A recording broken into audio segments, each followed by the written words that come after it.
প্রিয় শিক্ষার্থীরা, আসসালামু আলাইকুম। আশা করি সকলে ভালো আছে। আজকে একটা চমৎকার প্রশ্ন নিয়ে আসছি ত্রিকোণমিতির উপর। দেখো প্রশ্নটায় লেখা আছে, দেখো যে tan theta plus sec theta minus 1 by tan theta minus sec theta plus 1 সমান সমান tan theta plus sec theta. এছাড়াও এই প্রশ্নটা থেকে তুমি এটাও বের করতে পারবে, এটাও বের করতে পারবে। পরীক্ষায় প্রায় দেখা যায় ঘুরে ঘুরে এই তিনটার মধ্যে যে কোনো একটা আসে।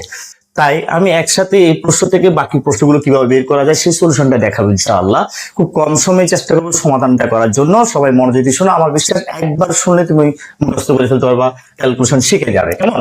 লেফট হ্যান্ড সাইডে লেখা আছে tan theta plus sec theta minus 1 by tan theta minus sec theta plus 1। দেখো এইখানে উপরে তিনটা পদ আছে, tan theta plus sec theta minus 1। Same ভাবে নিচেও আছে, বাট এখানে একটা সংখ্যা আছে যেটা ত্রিকোণমিতিক অনুপাত নয়, যেটাকে স্বাভাবিক সংখ্যা বলা হয়। যদি এরকম কোনো আইটেম থাকে তাহলে তোমাকে চিন্তা করতে হবে কি করে এই 1 থেকে 10 এবং sec এ যাওয়া যায়। এটা তোমাকে প্রথমে প্ল্যানে নিতে হবে। আর দেখবে উপরে নিচে 1 যে সিঙ্গেল 1 আছে, সেই 1 এর মধ্যে নেগেটিভ 1 কোথায়? দেখো এখানে নেগেটিভ 1 আছে। এই নেগেটিভ 1 যেখানে, সেই 1টাকে কিভাবে 10 এবং sec করা যায়। কারণ কি? কারণ হচ্ছে তুমি যদি 10 কে ভাঙো, দেখো কট পাচ্ছ, সাইন কস পাচ্ছ, কিন্তু তোমার রাইট হ্যান্ড সাইডে তারা নাই, বিশেষ করে এই জায়গায় নাই। তাহলে তোমাকে কি করতে হবে? যদি এই সমাধানটা আনতে হয় তাহলে তোমাকে 10 থেকে 10ই রাখতে হবে, 10 কে ভাঙা যাবে না। যেহেতু আমরা বিগত ক্লাসগুলোতে টেকনিক শিখাইছিলাম কিভাবে বাম পক্ষ থেকে ডান পক্ষে যাওয়া যায়, কি থাকলে কি করতে হবে, এই যে প্রসেস গুলো, এইখানে কিন্তু দেখো সেই প্রসেসটা অ্যাপ্লাই করা যাচ্ছে না। কারণ 10 এখানেও আছে, sec এখানেও আছে, তাহলে 10 কে ভাঙা যাবে না, sec ও ভাঙা যাবে না। তাহলে আমাকে অন্য একটা কৌশল অবলম্বন করতে হবে, সেটা হচ্ছে এই 1 এর পরিবর্তে sec এবং 10 আনা যায় কিনা। আর তোমরা সবাই জানো যে আমাদের একটা সূত্র আছে, সূত্রটা হচ্ছে sec square theta minus tan square theta equal 1। এটা তোমাদের সকলের জানা। তাহলে আমি এই 1 এর পরিবর্তে sec square minus tan square লিখে দিতে পারি। এখন কোথায় লিখবো? এই দেখো, এটা 1, এটা 1, শুধুমাত্র মাইনাস ওয়ালা যে 1টা আছে সেই 1 এর জায়গায় লিখবো। তাহলে দেখো কিভাবে করি। tan theta plus sec theta, এই মাইনাস মাইনাস জায়গায়, এই 1 এর জায়গায় আমি লিখবো sec square theta minus tan square theta. যেহেতু এই একজনের পরিবর্তে দুইজনকে লিখতেছি, তাই অবশ্যই অবশ্যই ব্র্যাকেট দিয়ে লিখতে হবে, না হলে এই মাইনাসের সাথে গুণ হয়ে যাবে, তখন আর এই মাইনাসটা থাকবে না, প্লাস হয়ে যাবে। আচ্ছা, এরপর দেখো নিচেরটার কোনো পরিবর্তন হবে না, যেমনি আছে তেমনি থাকবে। কেমন? আশা করি একটু বুঝে গেছো। এবার আসো, এখানে স্কোয়ার আছে কিন্তু এদের মধ্যে কোনো স্কোয়ার নাই। আবার আনসার দিয়ে দেখো, এখানেও কোথাও স্কোয়ার নেই, এগুলো তো স্কোয়ার নাই। তার মানে কি? আমাকে স্কোয়ার ভাঙাইতে হবে। আর আমি দেখতে পাচ্ছি এখানে স্কোয়ার মাইনাস বি স্কোয়ার সূত্র মিলে গেছে। আর সকলে এই সূত্রটা জানো, এ স্কোয়ার মাইনাস বি স্কোয়ার সমান সমান হচ্ছে এ প্লাস বি ইন্টু এ মাইনাস বি। সেই হিসেবে তুমি এই জায়গায় এসে এ স্কোয়ার মাইনাস বি স্কোয়ার সূত্র লিখতে পারবে। তাহলে যেটা আছে সেটা আমি হুবহু রেখে দিলাম এই জায়গায়, যে এটা হুবহু রেখে দিচ্ছি মাইনাস মাইনাস, এটাকে স্কোয়ার মাইনাস বি স্কোয়ার সূত্র অনুসারে এ প্লাস বি। এখানে আমার সেটটাকে এ বলবো, টেনটাকে আমি বি বলবো। তাহলে এ আর এটা বি, এই দুজন একবার যোগ আকারে বসবে, এই যে যোগ আকারে, আর একবার বসবে বিয়োগ আকারে, এই যে বিয়োগ আকারে। যে আগে ছিল সে এখনো আগে, দেখো শুধু স্কোয়ারটা নাই। ব্র্যাকেট দিতে হচ্ছে কেন? কারণ হচ্ছে দুইজন গুণাকারে, এই যে দেখো দুজন গুণাকারে থাকবে, সেই হিসাবে ব্র্যাকেট। আর এই মাইনাস মাইনাসের জায়গায় রয়ে গেছে। এবার দেখো এই সাইডে যেটা আছে tan theta plus sec theta, এটার মতো এখানে একটা আছে। যদি আমি এইটাকে ব্র্যাকেট দিই তাহলে এটা একটা টিম হয়ে গেল, এইটা একটা দল আর এই দুজন মিলে একটা দল। আচ্ছা, নিচে যেটা আছে সেটা হুবহু থাকবে, কোনো পরিবর্তন করবে না, হুবহু থেকে যাবে। এবার আসো এই দুইটা দলের মধ্যে দেখো তো tan theta plus sec theta এখানেও আছে কিনা? আগে পরে আছে, sec আগে tan পরে, কোনো সমস্যা নেই, একই। tan theta plus sec theta এখানেও আছে, এখানেও আছে। তাহলে আমরা কমন নিতে পারি। এই যে tan theta plus sec theta common নিলাম, তাহলে কমন নিলে এখানে কি থাকবে? এইটা পুরোটা কমন চলে গেলে 1 থাকবে। মনে রাখবে, কমন নিলে কখনো 0 হয় না, এটা মাথায় রাখবে। কমন নিলে জায়গা থেকে পুরোটা চলে গেলে শুধু 1 থাকবে। কেন? গুণ করলে আবার আগের লাইনটা আসবে, a মাইনাস a মাইনাস। এই sec theta plus tan theta common চলে গেলে, অর্থাৎ tan theta plus sec theta, এই যে এটা হুবহু মিলে গেছে, চলে গেছে, এটা থেকে গেছে, যে সেকেন্ড ব্র্যাকেট ফার্স্ট ব্র্যাকেট দিয়ে রেখে দিচ্ছি আমি। এইটুকু আশা করি সবাই বুঝে গেছো, কেমন? আচ্ছা, এরপর যেটা হবে tan theta minus sec theta plus one, নিচে যেটা ছিল এটা হুবহু রেখে দিছি, ব্র্যাকেট দিতে পারো, না দিলে কোনো সমস্যা নেই। পরের line tan theta plus sec theta রেখে দিলাম। এই ব্র্যাকেটটা, এই যে সেকেন্ড ব্র্যাকেটটা, এটা যদি উঠাই ফেলবো তখন আর কোনো ব্র্যাকেট থাকতেছে না ভিতরে। এই যে ভিতরে সেকেন্ড ব্র্যাকেটের ভিতরে ফার্স্ট ব্র্যাকেট আছে, যদি এই সেকেন্ড ব্র্যাকেটটা ফার্স্ট ব্র্যাকেট করতে চাই তাহলে ফার্স্ট ব্র্যাকেটটা উঠে দিতে হবে। অর্থাৎ আমি যে মাইনাস দিয়ে গুণ করব তখন আর ব্র্যাকেটটা থাকতেছে না, তখন আর এই সেকেন্ড ব্র্যাকেটটাকে আমরা সেকেন্ড ব্র্যাকেট হিসেবে না রেখে ফার্স্ট ব্র্যাকেট হিসেবে রাখবো। এই যে ফার্স্ট ব্র্যাকেট করে দিলাম আমি, 1 1 মাইনাস দিয়ে গুণ করার কারণে ফার্স্ট ব্র্যাকেট চলে গেছে। মাইনাসের পরে ব্র্যাকেটের ভিতরে যারা আছে ব্র্যাকেটটা সরানোর সাথে সাথে চিহ্নের পরিবর্তন হয়ে যাবে, এই মাইনাসটা তখন প্লাস হয়ে যাবে। এটা নিয়ে আমি অনেকবার বলছি, আশা করি তোমরা বুঝে গেছো। তারপর বিগত ভিডিওগুলো দেখতে তোমরা ক্লিয়ার হবে আরো, কেমন? মাইনাসের পরে ব্র্যাকেটের ভিতরে একাধিক পদ আছে, ব্র্যাকেট যদি সরিয়ে দাও ভিতরের চিহ্নগুলো পরিবর্তন হয়ে যাবে।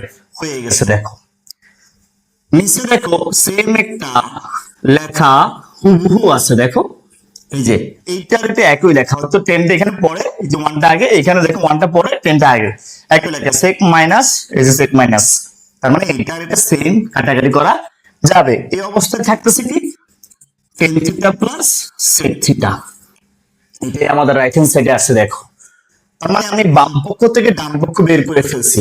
এইটুকু নিয়ে তোমাদের কোনো বিতর্ক নাই, কোনো নাই, প্রশ্ন নাই, আশা করি তোমরা এটা বুঝবে, কেমন? এবার আসো আমরা এইখান থেকে এটার সলিউশন করব, 1 plus sine theta by cos theta.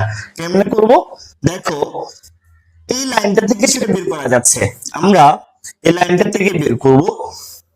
কিভাবে করি দেখো,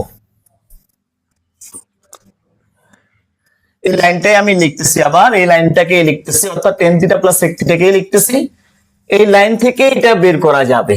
এখন প্রশ্ন হলো, প্রশ্ন যদি এটা সমান সমান এটা দেয় তাহলে এই পুরো লাইনটা করে এসে এখানে আসার পরে তুমি এই লাইনটা বের করতে পারবে। দেখো 10 কে ভাঙলে তুমি পাচ্ছ সাইন বাই কস থিটা পাচ্ছ, sine theta by cos theta পাচ্ছ। আর সেক থিটাকে ভাঙলে তুমি পাচ্ছ 1 বাই কস থিটা।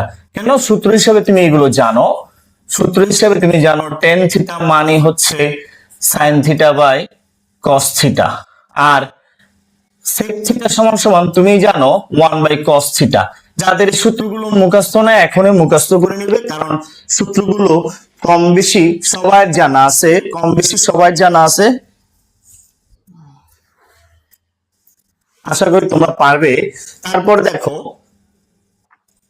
আমরা এরপরে যেটা করতে পারি সেটা হচ্ছে লসাগু করতে পারি। দেখো এই ভগ্নাংশের নিচের হর আর এই ভগ্নাংশের নিচের হর সেম, তাহলে লসাগু হিসাবে আমরা একই লিখতে পারি। এই যে একই লিখলাম, কস দিয়ে কসকে ভাগ করলে 1। আমি গত ক্লাসে শিখেছিলাম যে সেম যদি লসাগু হিসাবে সেম যদি পাই, হর আর এখানে লসাগু সেম, তাহলে এই লবের কোনো পরিবর্তন হবে না, এই যে হবে না, রেখে দিছি। প্লাস প্লাস সেম ভাবে দেখো কস দিয়ে কসকে ভাগ করলে 1 পাচ্ছ, 1 আর 1 গুণ করলে 1 হয়। তাছাড়া ওই কৌশলটাই, যেহেতু লসাগু হিসাবে কস সেম পেয়ে গেছি, হরও সেম, লসাগু সেম, তাই লবের কোনো পরিবর্তন হবে না। একটু আশা করি তোমরা বুঝে গেছো। এইটাই দেখো, এইটা চলে আসছে। এইটুকু নিয়ে আমার মনে হয় তোমাদের কোনো তর্ক নাই, তোমাদের কোনো কোশ্চেন নাই, তোমরা এটা বুঝে গেছো এখান থেকে কিভাবে এটা আসে।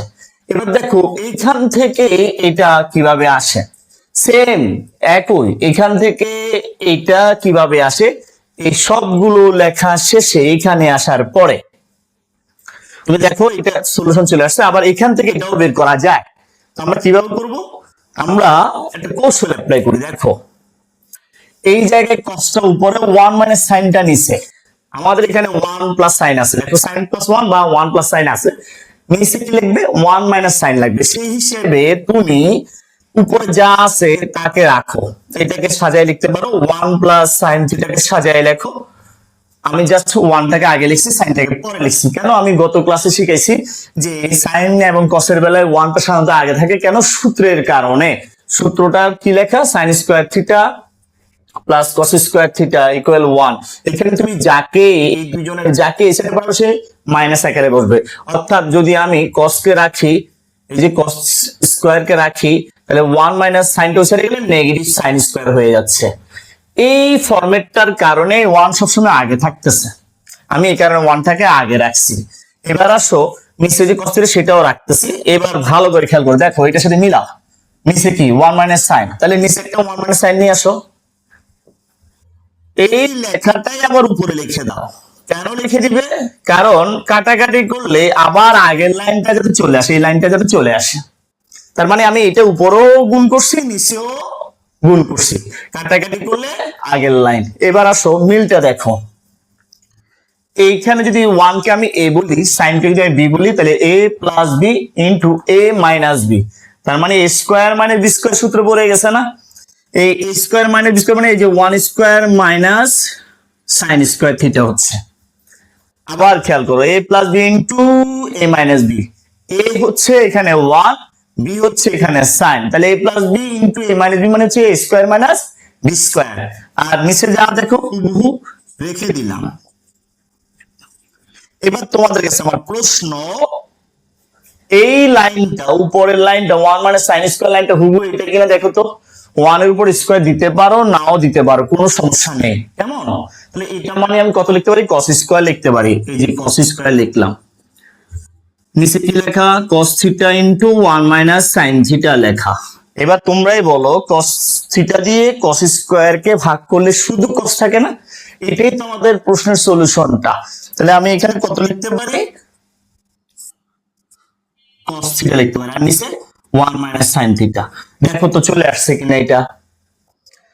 তার মানে আমাকে বাম পক্ষ থেকে এটা বের করে, তাহলে এইটা হচ্ছে আমাদের রাইট হ্যান্ড সাইড। আমি জাস্ট বোঝানোর জন্য লিখে দিচ্ছি, এইটাই তাহলে আমাদের রাইট হ্যান্ড সাইড। আর যদি বলে এটা থেকে এইটা বের করো, তাহলে এইটাই হচ্ছে আমাদের রাইট হ্যান্ড সাইড। যদি বলে এইটা থেকে এইটা বের করো, তাহলে এইটা হচ্ছে আমাদের রাইট হ্যান্ড সাইড। আমার মনে হয় তোমরা কথাটা বুঝতে পারছো, ক্লিয়ার তোমাদের কাছে, কেমন? তারপরেও একটু মনোযোগ দিয়ে দেখো, প্রথম থেকে একটু খেয়াল করো। আমরা এটা থেকে এটা বের করছি, আবার এটা থেকে যদি এটা বের করার প্রশ্ন আসে, এই লাইন এখান থেকে ক্যালকুলেশন করে এটা বের করে ফেলছি, এখান থেকে ক্যালকুলেশন করে এটাও বের করে ফেলছি। তার মানে এক ক্যালকুলেশনে এই পর্যন্ত শেষ। তোমরা আশা করি এটা বুঝে গেছো। আমি এটার মতো আরো দুইটা প্রশ্ন দিয়ে দিই তোমাদেরকে, তোমরা নিজেরা প্র্যাকটিস করো, তখন তোমাদের ধারণা হয়ে যাবে, কেমন? একটু মুছে দিই।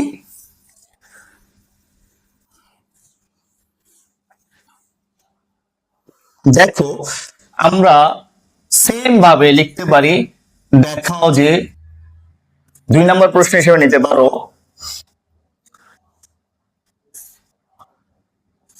cot theta plus cos theta, এখানে cosec থিটা দিয়ে দিই, cosec theta minus 1 by cot theta minus cosec theta plus 1 হলে দেখাও যে cosec theta plus cot theta সমান সমান। আরো আরো 2-3টা প্রশ্ন বাড়ি করে দিই আমি, তোমরা যাতে প্র্যাকটিস করতে পারো, তোমাদের জন্য সুবিধা হবে, কেমন? 1 plus cos theta by sin theta equal sin theta by 1 minus cos theta. তার মানে এটার মতোই তুমি এখান থেকে এটা বের করতে পারবে, এখান থেকে এটা বের করতে পারবে, এখান থেকে এটাও, আর এই তিনটা স্টেপ একত্রে করতে পারবে, কেমন? আরেকটা দিই, ওইটাও ট্রাই করো। দেখাও যে 3 নম্বর প্রশ্ন হিসাবে লিখতে পারি cos theta plus 1 minus sin theta by cos theta minus 1 plus sin theta, কেমন? Equal cot theta plus cosec theta. এখান থেকে তোমরা এটা বের করতে পারবে, এটাও বের করতে পারবে, এটাও বের করতে পারবে। আমার মনে হয় তোমরা আমার কথাটা বুঝছো। এইটা যেভাবে আমি করছি সেম ভাবে তোমরা এই দুইটা করো। যদিও এই প্রশ্নটার সমাধান করতে তোমাদের একটু কষ্ট হবে, তারপর চেষ্টা চালিয়ে যাও। যদি না পারো কমেন্টস করে জানাও, আমি নেক্সট ভিডিওতে চেষ্টা করবো এটার সমাধান দিয়ে দেওয়ার জন্য। আশা করি সবাই বুঝছো। সবাইকে ধন্যবাদ, সবাই ভালো